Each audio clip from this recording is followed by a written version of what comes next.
Pajjiżna bħalissa qed jospita 23 assembleja tal-grupp ta' ħidma fuq l-awditjar ambjentali tal-Intosaj u l-Uffiċċju Nazzjonali tal-Verifika l-NAO li qed jospita din l-assembleja f'pajjiżna b'aktar minn 120 parteċipant rappreżentanti ta' uffiċċji ta' awditjar internazzjonali li diskutew l-ambjent ta' madwarna, suġġett li aktar ma jmur iżjed qed isir relevanti b'mod partikolari fid-dawl tat-tibdil fil-klima bħala priorità globali.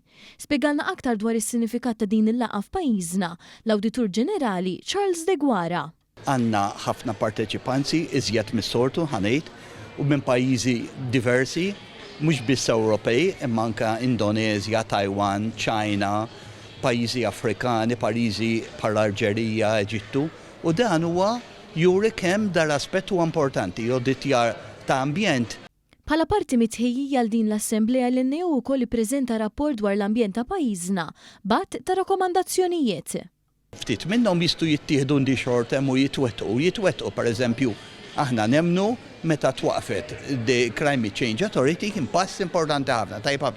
U mbagħad ovvjament wieħed irrikonoxxi ċertu miżuri huma expensive ħafna, jinvolvu investiment qawwi ta' flus.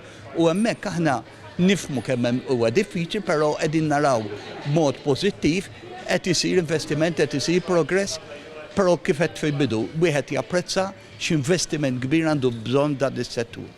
Min-naħa tagħha l-Ministru responsabbli mill-Ambjent Miriam Dalli laqgħet b'sodisfazzjoni l-fatt li din l-Assembleja ġiet f'pajjiżna bħala sinjal ta' fiduċja fuq livell internazzjonali.